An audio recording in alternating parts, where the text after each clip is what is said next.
Hello साथीहरू, आज चाहिँ मैले एउटा भिडियो बनाएको लुन खेल्दै थिएँ।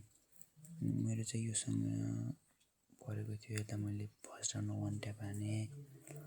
अनि फेरि हाम्रो चाहिँ सेकेन्ड राउन्ड स्टार्ट भइसकेको थियो। त्यसपछि मैले फेरि यसलाई सेकेन्ड राउन्डको गनमा पनि 1 ट्याप हान्न खोजेको। यसले मलाई थोरै ड्यामेज लगायो। मैले वाल लाएर बाँच्न सफल भएँ। त्यसपछि मैले यसलाई फेरि 1 ट्याप हानिदिएँ साथीहरू। अनि त्यसपछि चाहिँ मेरो फेरि थर्ड राउन्डमा चाहिँ के भयो भने यसलाई मैले यो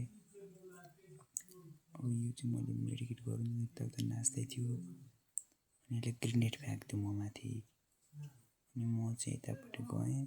त्यसपछि यता आएर एक गोली हानेको, मलाई नि यसले गोली हानिदियो। त्यसपछि मैले फेरि यसलाई एक गोली चुहाइदिएँ। अनि फेरि हाम्रो चाहिँ फोर्थ राउन्ड चाहिँ स्टार्ट भइसकेको रहेछ। अनि फोर्थ राउन्डमा चाहिँ यसले मलाई आएर तसिया युज गरेर यस्तै आएर मलाई मारिदियो है। अनि फेरि हाम्रो चाहिँ 5 राउन्ड स्टार्ट भइसकेको थियो। अनि त्यसपछि चाहिँ मैले M7 लिइसकेको थिएँ। अनि त्यसपछि यसलाई मैले गोली हानेको थिएँ, खासै ड्यामेज लागेन। यसलाई मैले फेरि अर्को गोली हानेको, अझै मर्दैन। फेरि अर्को गोली हानेको, अनि चाहिँ यो मर्यो। अनि अब चाहिँ यो चाहिँ हाम्रो लास्ट राउन्ड नै थियो। लास्ट राउन्डमा गएर मैले यसलाई मारेँ है साथीहरू।